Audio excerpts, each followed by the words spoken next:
ఎందుకు వచ్చినావయ్యా ఢిల్లీకి అని చెప్తే అమృత్ అంటాడు. అమృత్ అని చెప్పి మీరు చూసినట్టయితే గతంలో కూడా ఫస్ట్ ఈ స్కామ్ అనగానే ఎంత ఆవేశపరుడు అంటే ఇది చూడండి 8,888 కోట్లు. అంటే ఇక లెక్కపత్రం ఉండదు. పబ్లిక్ ఏదైనా ఇన్ఫర్మేషన్ వస్తే దాన్ని ఎంక్వైరీ చేయాలన్న ఆలోచన కూడా ఉండదు. ఇమీడియట్గా కాంగ్రెస్ పార్టీని నిందల పాలు చేయాలి, రేవంత్ రెడ్డి గారి ప్రభుత్వాన్ని నిందల పాలు చేయాలి. 8,800 కోట్లు ఆయనే సొంత వెబ్సైట్లలో ఇవన్నీ వాళ్ళే సోషల్ మీడియా 8,800 కోట్లు భారీ కుంభకోణం అని చెప్పి పెట్టినాక అందరు డిఫెన్స్లోకి వచ్చిండ్రు. 8,888 కోట్లు రాలేదు నాయన. ఆడ వచ్చిందే ఫస్ట్ ఫేజ్లో 1,100 కోట్ల కాంట్రాక్ట్ వచ్చింది అన్నాక మళ్ళీ దాన్ని రివర్స్ తీసుకొని ఇప్పుడు రేవంత్ రెడ్డి గారు బామ్మర్ది అని చెప్పి నిన్న ఇదే టేబుల్ ఇక్కడ పెట్టిండో ప్రెస్ మీట్ ఇట్లనే సేమ్ ఇక్కడ పెట్టుకొని ఇట్లా కాగితం రేవంత్ రెడ్డి గారు బామ్మర్ది షోదా అనే కంపెనీకి 80 పైసల వాటా ఇచ్చింది ఐహెచ్పి కంపెనీ అని చెప్పి ఆ ఐహెచ్పి డాక్యుమెంట్ ఏదో పట్టుకొని చూపించినట్టు నిన్న. అంటే ఎవరు చూస్తారు డాక్యుమెంట్లో చూపించేస్తే అయిపోతుంది. ఏంది ఆ డాక్యుమెంట్లు ఏముంది ఎవరు అడగరు అనుకుంటాడో, మరి ఆయనకున్న తెలివితేటలు ఎవరు కనిపెట్టాడు అనుకుంటాడో. ఇది ఐహెచ్పిది డాక్యుమెంట్. ఈ డాక్యుమెంట్లో క్లియర్గా ఏం రాసి ఉంది, దీంట్లో వాళ్ళు 20 పైసలు తీసుకుంది వాస్తవమే. 51 పైసా ఏఎంఆర్ షోదా కాదు, 51 వాటా ఏఎంఆర్కి 29% షోదాకుంది. సరే షోదా విషయం ఎందుకు చెప్తున్నా, అబద్ధాల గురించి చెప్తున్నా. 80% రేవంత్ రెడ్డి గారు బామ్మర్ది కంపెనీకి 80% వాటా ఉందన్నాడు. ఏఎంఆర్ మహేష్ రెడ్డి వీళ్ళ హయాంలో కూడా పెద్ద కాంట్రాక్టరే. షోదాకు అర్హతనే లేదు, షోదాకు 80% వాటా ఇచ్చిర్రు.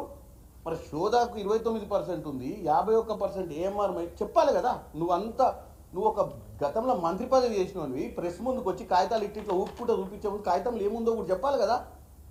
అంటే కేవలం తెలంగాణ ప్రజలు నీ వీడియో చూసి రీల్స్ ఎమ్మటే తయారు చేసి నీ సోషల్ మీడియాలో పెట్టి కాంగ్రెస్ పార్టీ మీద బురద చల్లడం అనేది ఇక అల్టిమేట్ గోల్ మనకు, అంతే. ఇంకా ఏం లేదు, తర్వాత ఏముంటుంది లెక్కపత్రం చూద్దామన్న విషయం కాదు. ఈ డాక్యుమెంట్లో క్లియర్గా వాళ్ళు రాసిర్రు మాకు 20% ఉంది. దాంట్లో వాళ్ళ ఎంఓయూ కూడా ఉంది. వాళ్ళ ముగ్గురు కంపెనీల మధ్యన ఎంఓయూ క్లియర్గా దీంట్లో మార్క్ చేసినాయి క్లియర్గా ఎవరెంత పర్సంటేజ్ అనేది. నేను అనేది ఏంటంటే రేవంత్ రెడ్డి గారికి సృజన్ అనే బామ్మర్ది, రాజ్ పాకాలకు కేటీఆర్ బామ్మర్ది. అంటే రాజ్ పాకాలు ఎవరంటే అందరికి తెలుసు, ఎవరికి కేటీఆర్ బామ్మర్ది. సృజన్ అనేట ఆయన కేటీఆర్ బామ్మర్ది కాదు. ఫస్ట్ చెప్తానే ఉన్నాం పదే పదే. రేవంత్ రెడ్డి గారికి బామ్మర్ది కాదు.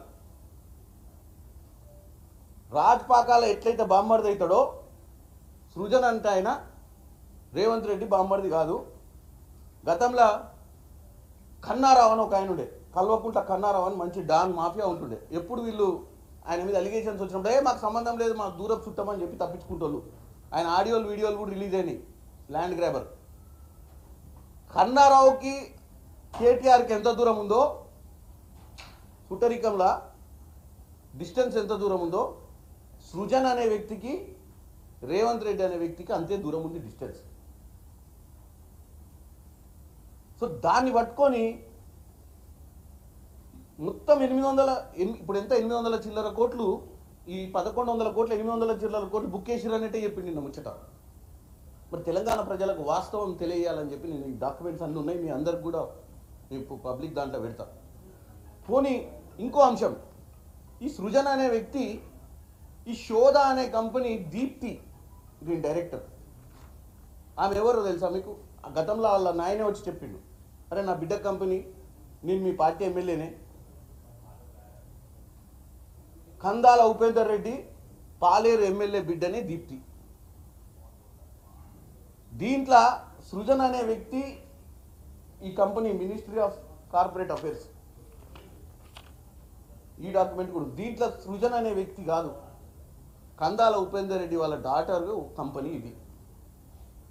ఇక దీంట్లో ఏదో లెక్కలు చెప్పిండు, 2 కోట్ల కంపెనీ అన్నాడు, దాంట్లో 70-75 కోట్ల ప్రాఫిట్ ఉన్నాయి, అన్ని లెక్కలు ఉన్నాయి, అన్ని మీకు షేర్ చేస్తాను. ఆ కంపెనీ ఎలిజిబిలిటీస్ అవన్నీ మనం మాట్లాడుకునే అంశాలు కావు. ఎందుకు చెప్తున్నా అంటే ఇన్ని కాగితాలు తెచ్చి మీ ముందు చూపించాల్సిన ఈ ఫోటోలు ఇవన్నీ ఎందుకు చూపిస్తున్నా అంటే నిన్న వీళ్ళు ప్రెస్ మీట్ పెట్టడానికి మహారాష్ట్రలో జరుగుతున్నటువంటి పరిణామము, మహారాష్ట్ర ఎన్నికల మీద పడే ఇన్ఫ్లుయెన్సు, రేవంత్ రెడ్డి గారి మీద బురద జల్లే కార్యక్రమము, 8,888 కోట్ల నుంచి 1100 కోట్ల దాకా వచ్చి 1100 కోట్ల నుంచి 800 కోట్లు రేవంత్ రెడ్డి గారు చుట్టాలని చెప్పి 800 నుంచి ఇప్పుడు 200 300 కోట్లకు వచ్చి ఆ 300 కోట్లు వచ్చిన తర్వాత కూడా వాళ్ళ బామ్మర్ది ఎవరు, వాళ్ళ బామ్మర్ది అవునా కాదా అని తెలంగాణ ప్రజలకు తెలియాల్సిన అవసరం ఉంది.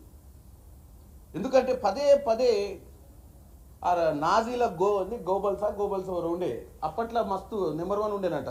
ఆయనను మించిపోయింది దొరవారు మన బిల్ల గారు. ఈ మధ్యన నేను చెప్పిన ఇలాన్ మాస్క్ ప్లాట్ఫామ్ ఎక్స్, ఇలాన్ మాస్క్ కూడా అంత వాడుకొని ఉన్నాడు. ఏది మన ట్రంప్ ప్రచారంలో సొంత ప్లాట్ఫామ్ని అంత వాడుకొని ఉన్నాడు. దాన్ని వీళ్ళు వాడుకున్నట్టు ఆయనే ఆశ్చర్యపోతుంటాడు. నేను పెట్టింది వీళ్ళు బాగా వాడుకుంటారు తప్పుడు ప్రచారానికి అని. సో నేను ఒకటే చెప్తున్నా, కేటీఆర్ గారు ఎప్పుడు కూడా మనము వాస్తవాలు మాట్లాడాల్సిన అవసరం ఉంటుంది. ఎవరు ఏంది, మనం ఢిల్లీకి ఎందుకు వచ్చినాం, ఎవరితోటి మంతనాలు చేసినాం, మనకు అంశం ఏంది, మాట్లాడుకున్న అంశం ఏంది, ఎట్లా తప్పుడు ప్రచారం చేయగలిగినాము, ఇవన్నీ ఒక ఎత్తు. ఇక పోతే నిన్న ఇంకో అంశం